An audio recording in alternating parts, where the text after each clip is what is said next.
कुछ फैक्टर्स हैं अगर आप अपने बिजनेस को एआई मॉडल्स पर रैंक कराना चाहते हैं, चाहे वो चैटजीपीटी हो या जेमिनाई हो।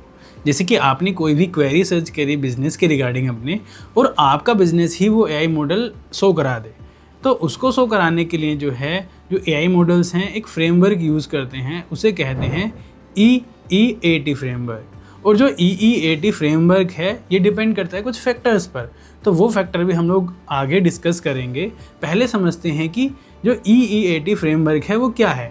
तो पहले ई का मतलब है यहाँ पर एक्सपीरियंस, मतलब कि जो भी कंटेंट अपलोड हो रहा है, जो कर रहा है उसको कितना एक्सपीरियंस है। दूसरे ई का मतलब आता है एक्सपर्टीज़, कि भाई वो कितना एक्सपर्ट है। और ए का मतलब है यहाँ पर अथॉरिटी, मतलब कि कहाँ पर वो अपलोड हो रहा है, उसकी अथॉरिटी क्या है। फोर्थ पर जो टी है उसका मतलब है ट्रस्टवर्दीनेस, मतलब कि उसका ट्रस्ट कितना है, कि भाई कैसे वो ट्रस्ट करेगा। तो ये एक फ्रेमवर्क है, और ये जो फ्रेमवर्क डिपेंड करता है फैक्टर्स पर, और वो फैक्टर्स ये वाले हैं। सबसे पहला है इनमें आपका SEO, जो कि हम SEO करते हैं। तो यहाँ पर आप ये ना सोचें कि कम्प्लीटली SEO पर ही डिपेंड करता है, इसमें बहुत सारी चीज़ें हैं। जैसे कि SEO होता था सर्च इंजन ऑप्टिमाइजेशन, बट जो AI और AI के मॉडल होते हैं वो डिपेंड करते हैं SEEO, मतलब कि सर्च एवरीवेयर इंजन ऑप्टिमाइजेशन, या फिर AEO आंसर इंजन ऑप्टिमाइजेशन, या फिर इसको कह सकते हैं GEO जनरेटिव इंजन ऑप्टिमाइजेशन। तो अगर बात करी जाए तो ये जो मैंने आगे की टर्म्स बताई हैं ये SEO के ही एडवांस्ड वाले वर्जन है, बट इसमें जो 60 to 70% जो है वो SEO ही फॉलो होता है। ये थोड़ा सा डिफरेंट है, वो चीज़ें आप आगे समझ जाओगे। नंबर 2 पर आता है आपका बिल्ड इकोसिस्टम। तो भैया जैसे कि मैंने बात करी थी कि आपने इस फ्रेमवर्क के स्कोर को ही इंक्रीज करना है, तो आपने यहाँ पर जो है अपना जो भी आपका बिजनेस है या फिर आप अपनी पर्सनल ब्रांडिंग कर रहे हैं, तो आपने अपना इकोसिस्टम जो है वो बनाना होगा। जैसे कि आप एक ही जगह पर रिलाय नहीं कर सकते हैं, आपने अपने बिजनेस के लिए Facebook, Instagram, even Google business profile, website, इस तरह की सारी चीज़ों का जो है वो पूरा इकोसिस्टम बनाना होगा, ताकि आपकी इंफॉर्मेशन हर जगह पर अवेलेबल रहे। नंबर 3 पर आता है फोरम वेबसाइट्स। जैसे कि मान के चलो आपकी रेडिट है, कोरा है, वहाँ पर आप जो टर्म्स हैं उनके वहाँ पर आप आंसर करिए, क्वेश्चन पूछिए, या फिर आपका जो FAQ वाला सेक्शन होता है, आप अपनी वेबसाइट में जो है वो FAQ वाला सेक्शन बना सकते हैं और उनके आंसर लिख सकते हैं। क्योंकि यहाँ पर जो AE होता है, जो आपका AI मॉडल्स हैं, वो शॉर्ट इन्फॉर्मेशन को अच्छे से ग्रैब करना पसंद करते हैं। जैसे कि कुछ इंसाइट्स हो गए उनको भी लेना पसंद करते हैं, तो आपने शॉर्ट चीज़ें जो है FAQs वगैरह वो वहाँ पर ऐड करनी है। नंबर 4 पर आता है कंटेंट फ्रेशनेस, मतलब आपने ऐसे ट्रेंडिंग टॉपिक्स को जो है वो कवर करना होगा। जैसे कि मान के चलो डिजिटल मार्केटिंग में कुछ नया आया है जो कि इंटरनेट पर अवेलेबल ही नहीं है, तो आपने उन पर अपने जो है वो जैसे कि कंटेंट बनाना है, या मान के चलो अपने ब्लॉग्स लिखने हैं, इस तरह की चीज़ें, ताकि जब भी AI उस पर वेब सर्च करे तो वहाँ पर आपकी चीज़ें आएँ, और आपको जो डेटा है अपने डेटाबेस में जो LLM मॉडल है उसमें स्टोर करे और अपने उसको ट्रेन करे, ताकि आपको वो समझ सके कि भाई ये भी जो है वो फ्रेश कंटेंट जो है वो बनाते हैं। नंबर 5 पर आता है आपका मल्टी कंटेंट फॉर्मेट, मतलब कि आपने एक ही फॉर्मेट में जो है वो कंटेंट अपलोड नहीं करना है। जहाँ पर भी आप चाहें, तो जैसे कि आप आर्टिकल लिख सकते हैं, ब्लॉग लिख सकते हैं, और मान के चलिए आप वीडियो की फॉर्मेट में वीडियो बना सकते हैं, रील्स बना सकते हैं, और इवन मान के चलो आप ऑडियो की फॉर्मेट में पॉडकास्ट वगैरह।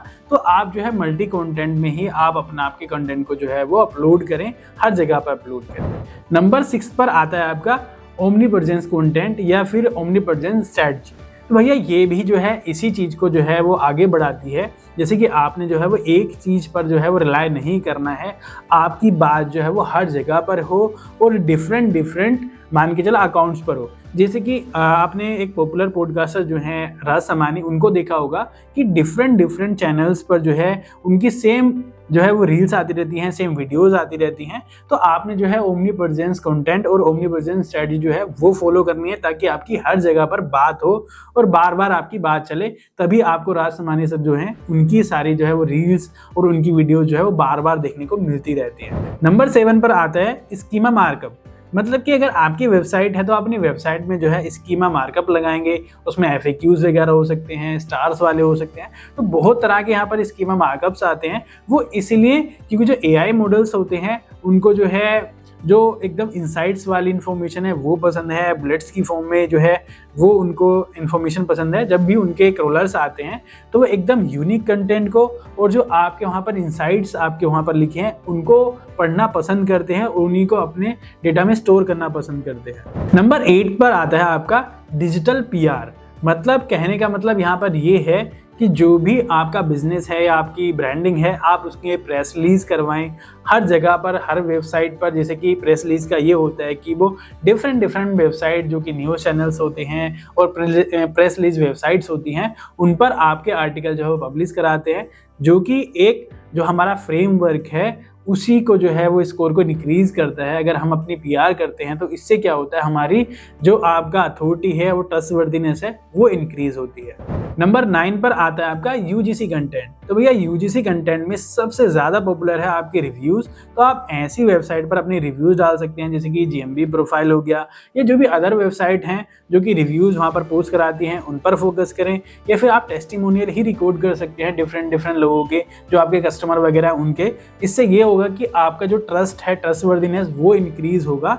तो आप इस पर भी फोकस कर सकते हैं। नंबर 10 पर आता है आपका मशीन रीडेबल कंटेंट को जो है वो आप पब्लिश करें।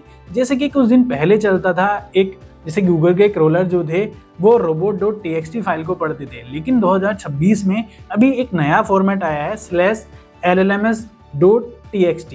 मतलब भी ये भी एक फाइल है robot.txt की तरह, जो कि AI मॉडल्स के लिए काफ़ी बेहतर होती है और वो उसको अच्छे से रीड करते हैं। तो आप इस फाइल के फॉर्मेट में जो है बना करके अपनी वेबसाइट में अपडेट करें, ताकि वो AI मॉडल्स के जो क्रॉलर्स होते हैं वो आए तो उसको अच्छे से पढ़ सकें, ताकि वो अपने जो डेटा सेट्स हैं उनको जो है वो ट्रेन कर सकें। नंबर 11 पे आता है आपका फैक्ट डेंसिटी। तो ये जो तीनों फैक्टर्स हैं वो कंटेंट को लेकर के हैं। जैसे कि फैक्ट डेंसिटी में क्या होता है, आपका फैक्ट डेंसिटी जो भी आप कंटेंट अपलोड कर रहे हैं उसमें आप ज़्यादा डिटेल्स में, जैसे कि मान के चलो आप बहुत सारा टेक्स्ट लिख रहे हैं, फ्लफ खेल रहे हैं, तो वो सारी चीज़ें आपने नहीं करनी है। फ्लफ वगैरह नहीं खेलना है, आपने जो है वो फैक्ट पर बात करनी है, पॉइंट्स पर बात करनी है, ताकि मान के चलो जो आपकी इन्फॉर्मेशन है वो बुलेट की फॉर्म में हो, इंसाइट्स की फॉर्म में हो, ताकि वो AI को जो है वहाँ से वो डेटा उठा करके वो उस क्वेरी के रिगार्डिंग जो है प्रोवाइड करा सके। नंबर 12 पर आता है यूनिक कंटेंट। मान के चलो आपका कंटेंट जो है वो एकदम यूनिक हो। ऐसा नहीं है कि जैसे कि सेम कीवर्ड पर जो है बहुत सारे लोगों ने कंटेंट लिख रखा है, 10 वेबसाइट पे भी वही कंटेंट है और आप भी वही दे रहे हैं, तो AI तो छोड़ो, जो आपका सर्च इंजन होता है वो भी उसको इग्नोर करता है। तो आपने कुछ ऐसा कंटेंट लिखना होगा जो कंटेंट वहाँ पर वेबसाइट पर ऑलरेडी ना हो या इंटरनेट पे ना हो। तो आप एकदम यूनिक कंटेंट की तरफ ध्यान दें। नंबर 13 पर आता है आपका नॉलेज ग्राफ। तो भैया नॉलेज ग्राफ किसको कहते हैं? सपोज दैट आप कोई भी एक कंटेंट डाल रहे हैं इंटरनेट पे, जैसे कि मान के चलो वो डिजिटल मार्केटिंग के रिगार्डिंग है मेन टॉपिक, तो भैया आप उसमें नॉलेज ग्राफ, जैसे कि आप टर्म्स यूज़ कर सकते हैं, SEO की टर्म्स यूज़ कर सकते हैं, PPC यूज़ कर सकते हैं, या फिर मान के चलो ग्राफिक डिज़ाइनिंग, सोशल मीडिया, ये अंदर के नॉलेज ग्राफ्स हैं, जैसे कि जो इंडिकेट करते हैं कि भाई आपको डीपर नॉलेज है उसके अंदर। कि जो AI होता है वो कीवर्ड पर डिपेंड नहीं करता है कि भाई आप कीवर्ड ही लिखे जा रहे हैं, नहीं, आपने नॉलेज ग्राफ को भी जो है वहाँ पर मेंशंस करना होगा, जिससे कि उसको ये पता लग जाए कि आपको यहाँ पर काफ़ी अच्छी नॉलेज है, आप इसमें एक्सपर्ट हो, आपको एक्सपीरियंस है, जिससे कि आपका जो स्कोर है EEAT वाला वो इंक्रीज हो सके। तो भैया ये सारे फैक्टर्स थे जो कि आपको AI मॉडल जैसे कि ChatGPT, जेमिनी और ग्रोक, परप्लेक्सिटी, उन पर आपको रैंकिंग दिलाने में हेल्प करते हैं। और मैं उम्मीद करता हूं कि अगर आपने ये पूरी वीडियो देख ली है और आप ये चीज़ें करते हो तो आपको ChatGPT, जेमिनी और ग्रोक और इवन सारे AI मॉडल्स पर जो है आपको रैंकिंग ज़रूर मिलेगी। उम्मीद करता हूँ आपको वीडियो पसंद आया होगा। पसंद आया है तो लाइक और शेयर ज़रूर करें और अपने उस फ्रेंड के साथ ज़रूर शेयर करें जिसका कोई बिजनेस है। और अगर आपको अपने बिजनेस के लिए कोई भी सर्विसेज, जैसे कि ये सर्विसेज चाहिए या फिर डिजिटल मार्केटिंग कोई सर्विसेज चाहिए, तो आप हमारी टीम से कनेक्ट कर सकते हैं। जय हिंद, जय भारत, जय उत्तराखंड।